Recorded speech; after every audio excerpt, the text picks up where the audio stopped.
വായിരുന്ന് തിന്നൂടെ അമ്മയ്ക്ക്? ഉമ്മടുത്ത് വന്നിരുന്ന് നാട്ടുകാരെ കാണിക്കണോ?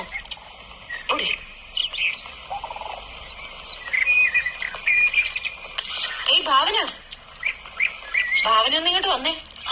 റോയിച്ച പെണ്ണെന്താ വടി കൊണ്ട് വിളിക്കുന്നത്? തല്ലാനാണോ? ഏയ് വാ പോയി നോക്കാം. അല്ല റോയിച്ചൻ ചെല്ലു, ഞാൻ പിന്നാലെ വരെ. ഈ നാടകത്തിൽ അഭിനയിച്ച കാശ് കിട്ടുമോ? കിട്ടും. എത്ര കാശ് കിട്ടും? ഒരു 500-1000 രൂപ വരെ കിട്ടും. ഞാൻ വന്നാ മതിയോ? അതിന് തനിക്ക് അഭിനയിക്കറിയോ? അഭിനയിച്ചിട്ടൊന്നുമില്ല, പറഞ്ഞു തന്നാ അഭിനയിച്ചു നോക്കാം. കുഞ്ഞുഞ്ഞെ, ഇവള് അഭിനയിക്കാന്ന്. ഇവിടെ അവിടെ നിന്നൊന്നും വിളിക്കണ്ട, എനിക്ക് പേരുണ്ട്, ഭാവന. ഭാവന. അപ്പൊ സ്വന്തം പേര് തന്നെ വിളിച്ചത്? അല്ല എന്താ ചെയ്യണ്ടേ?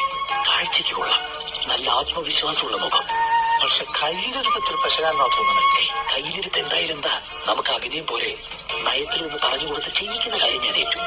ആളെനിക്കിഷ്ടായി, രൂപന്റെ ക്യാരക്ടറും ഓക്കെ. അതെ, അണുബോംബുണ്ടാക്കുന്ന കാര്യമൊന്നുമല്ലല്ലോ ഇത്ര ആലോചിക്കാൻ. പറ്റുമെങ്കിൽ മാത്രം എടുത്താ മതി. ഓക്കെ, സമ്മതിച്ചിരിക്കുന്നു. ഞാൻ സമ്മതിച്ചിട്ടില്ല. സമ്മതിക്കണമെങ്കിൽ 1000 രൂപ മുൻകൂറായി തരണം. ഓഹോ, അത് ശരി. അപ്പൊ കാശടിക്കാനുള്ള സൂത്രമാണല്ലേ? അതെ, ഇനി റോഡ് എടുത്ത് വേണ്ട. റോയി എന്നാണല്ലേ പേര്? മിസ്റ്റർ റോയി, വാക്ക് പറഞ്ഞ ആ വാക്കിന്ന് മാറില്ലേ ഭാവന, സത്യം. 500 അഡ്വാൻസ്. നാടകത്തിന് മേക്കപ്പ് ചെയ്ത് സ്റ്റേജിൽ കയറുന്നതിന് മുമ്പ് ബാക്കി 500 സമ്മതിച്ചോ? ശരി, സമ്മതിച്ചു.